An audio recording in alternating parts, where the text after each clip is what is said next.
Hi friends, நான் உங்கள் பாரதி. இன்னைக்கு ஒரு அருமையான டாப்பிக்கோட தாங்க வந்திருக்கேன். அம்மாவை பற்றி பேசலாமா? உன் தூக்கத்தை தொலைத்து எனக்கு தூக்கத்தை தந்தாய், உன் பசியை மறந்து எனக்கு உணவை ஊட்டினாய். குழந்தை உருவான நொடியிலிருந்து ஒரு மாறுபட்ட அரவணைப்பும் அக்கறையும் பிறக்கின்றது. அன்னை என்ற பட்டம் அனைத்து உறவுகளிலும் உயர்ந்தது.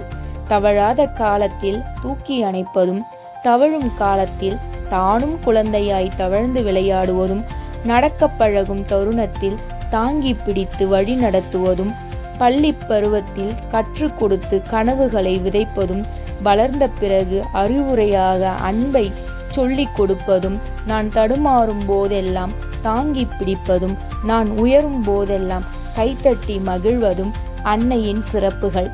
தன்னை விட குழந்தைகள் நலனை முன்னிறுத்தும் இதயம், சோர்வை மறைத்து சிரிப்பை மட்டும் பரிசளிக்கும் முகம், எத்தனை வயது ஆனாலும் என் குழந்தை என்ற பாசம் குறையாத உயிர், அதுவே அன்னை. அம்மாவுக்கு நிகர் அம்மா மட்டுமே. அனைத்து அன்னையர்களுக்கும் இந்த பாரதியின் அன்னையர் தின நல்வாழ்த்துக்கள். இன்னைக்கு என்ன செஞ்சோம் அப்படின்னு பார்த்தீங்கன்னா, திணை அரிசி பொங்கல், சாம்பார், லெமன் ரைஸ், பொரியல்.